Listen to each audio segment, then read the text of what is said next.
Welcome to the Hollywood Scholar. I'm Jed Morgan, and for nearly an entire year now since we got the initial news that Henry Cavill will be departing the role of Geralt of Rivia in the Netflix Witcher franchise, fans and audience members have been speculating about how the recast from Henry Cavill to Liam Hemsworth will occur, and whether or not it'll be explained in-universe.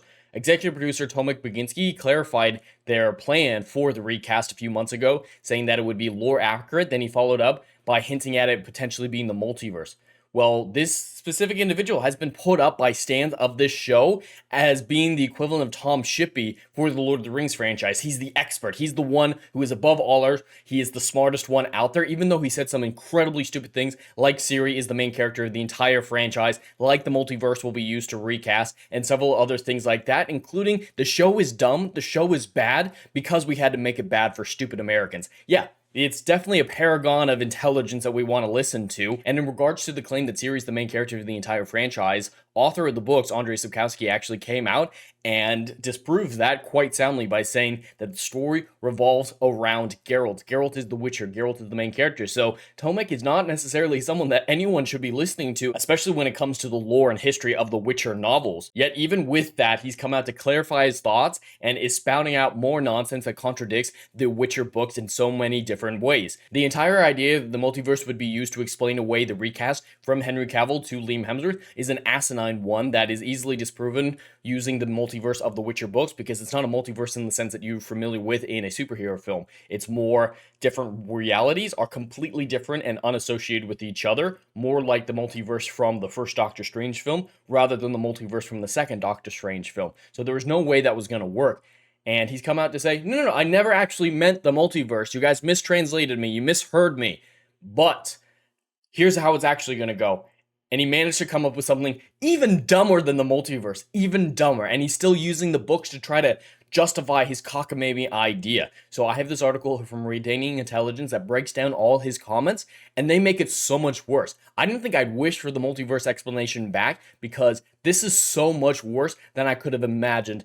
And I hope that Tomek is just spouting nonsense again, and it'll come out a little bit later and say, oh yeah, no, I didn't actually say that. You all misunderstood me again. Stop mistranslating me, even though I agree afterwards with you translating me incorrectly, correctly. It's nonsensical. The example I was giving there is with the whole Americans are stupid, so we had to simplify the plot, is something that he came out and contradicted underneath the Bounding Comments article a few weeks ago, but said, hey, it's ironic that you said that anyway, and I actually already believe it, and that is true, but you guys just mistranslated me. So he's all over the place to begin with, but let's jump into his comments here on the Retaining Intelligence website. So how The Witcher will explain Geralt changing from Henry Cavill to Liam Hemsworth seems clear now. So in an interview, Tomek said, many book readers forget what Andrzej Sapkowski did in the 5th volume of the saga. For me, it's one of the most important things in the whole story. I'm not talking about specific events, but the narrative framework that was introduced in this book. Suddenly, at the beginning of the book, we learn that everything we've read so far may not be true, and that's because they don't know. So for those of you who don't know, in Lady of the Lake, the final chronological Witcher novel, these characters in the future,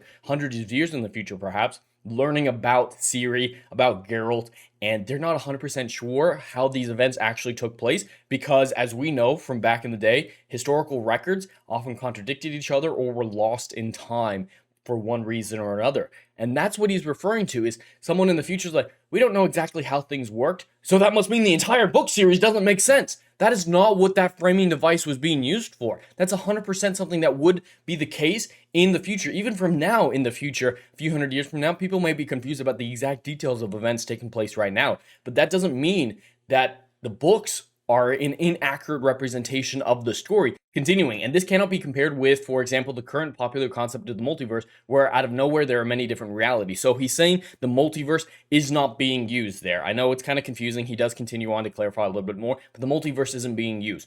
So it looks like he's going to be using the historical confusion that the characters in the few hundred years in the future have for the events that Geralt and Ciri lived through as explanation for the change. For example, when Dandelion's telling the story, Geralt looks this way. But if a different historian tells the story, perhaps Minnie Driver's character from Blood Origin, Geralt looks another way. And it's merely different perspective This is only the beginning of his misunderstanding of that concept in Lady of the Lake, because he says this creates a loophole in the entire framework of the franchise, meaning that none of it may have happened as it did, so continuity doesn't make sense. So our version of the story could actually have been what really happened in this universe, and Andrei Sapkowski's version could just be a different historian's telling of the same events.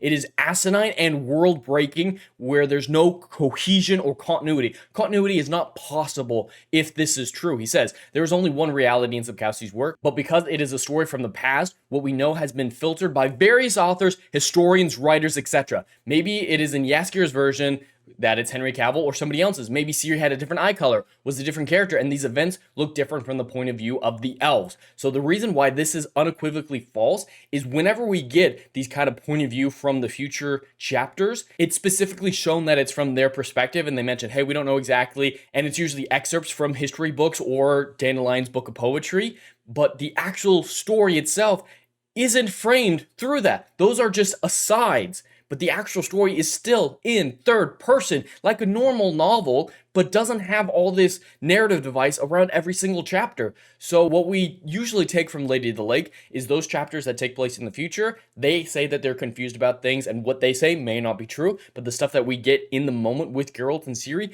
is accurate. But he's misunderstood that to say, oh, some characters from the future don't know what happened in the past, so maybe the whole thing is through a historical perspective, even though the books aren't written like a history book, they're written like a traditional novel.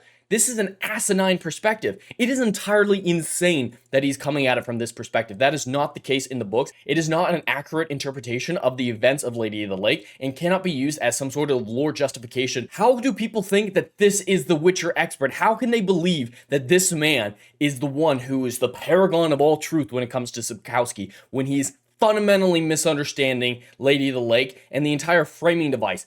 If this is true, nothing in the Witcher franchise matters. There is no continuity. It is not a history. It is a novel. It is a book. It is fiction, just like any other. It's not framed as a historical piece. It's not framed as being an alternate reality historical book. There are excerpts from history books in it, but they are excerpts. The entire story is not given in that perspective. He continues to double down, finally saying, the world built by Andrzej Sapkowski seems to be one of the most flexible in all of fantasy. So he's taken this weird justification, this weird interpretation of Lady of the Lake, and said, that means the entire story is flexible and nothing matters. We can do whatever we want. There's no rules. That's why I love this franchise. I love that I'm adapting it, because nothing matters and everything I do is right and could be accurate.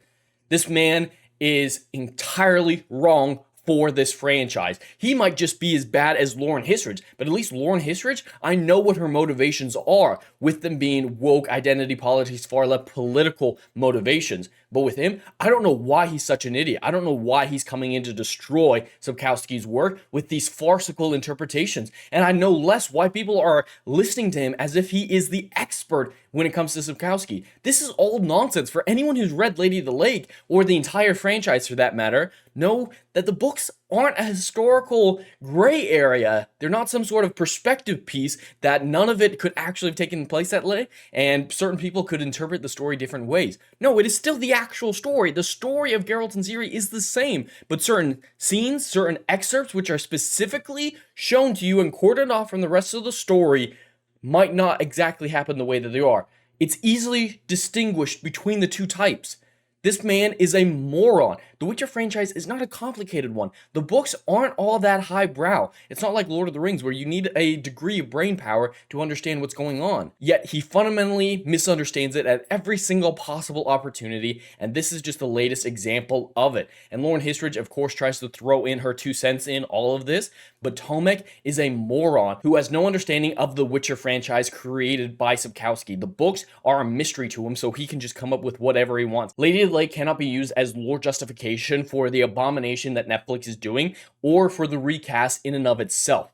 This is insane. I thought the multiverse idea was dumb enough to begin with, but they really amped it up another. Tomek really comes out as even dumber than I could have given him credit for. I imagine that the next time he opens his mouth, he'll say something even stupider, and this will happen all over again. But one final thing before I close out this video, I wanted to point out, yes, Lauren Hissrich is an idiot and she is driven by left-wing political motivations, yet she still occasionally comes out to try and justify her insane and inept writing and show running. So a lot of people were very confused when Vilgefortz just soundly destroyed Geralt. If you're familiar with the books, yes, that is something that happens, and the people who are familiar with the books actually have a problem with Vilgefortz's power level back in season 1. For those of you who don't remember, Cahir actually beat Vilgefortz in a fight. That's not something that happened in the books, but it was soundly defeated Vilgefortz. That doesn't make any sense with season 3. It doesn't make any sense with the books. And now season 1 doesn't make any sense because of how powerful they've shown him to be. Because Geralt can kick Cahir's ass easily. So there's no way that Vilgefortz should have been able to beat Cahir. And they created this problem for themselves by writing in that non-book accurate scene in season 1. And Lauren Hissrich says, oh, that's why we threw in the whole, you know what the hardest part was, Geralt? Holding back. That is one of the cheapest explanations possible and is a sign of bad writing. The fact that they had to do this, they created this problem for themselves and just had a throwaway line to explain it and hope that the stands would eat it up, which they seem to be doing. But any intelligent fans out there know that this franchise is dead. With or without Henry Cavill, the viewership numbers are tanking for season 3, and I can't imagine how horrific they will be for season 4. Even if season 4 manages to begin productions again after the writers and actor strike delays that are currently pushing back production to early 2024. At this point, it looks like. Lauren Hissrich and Tomek Baginski are morons who should not be put in charge of any franchise, let alone this one, which they both time and time again prove that they are completely oblivious to and know nothing about, and to a certain degree, at least when it comes to Lauren, hold a strong degree of vitriol towards it and towards the male role model of Geralt. This franchise is dead. Netflix, cancel it. These two people are only hurting your brand. If nothing else, stop them from talking to the public. They are destroying any small cred you had with people who are not completely burned by the state of this franchise like myself. But anyway, that's all I have for today. I'd love to hear your thoughts in the comments below. Please like and subscribe, and I'll see you in the next video. Anon.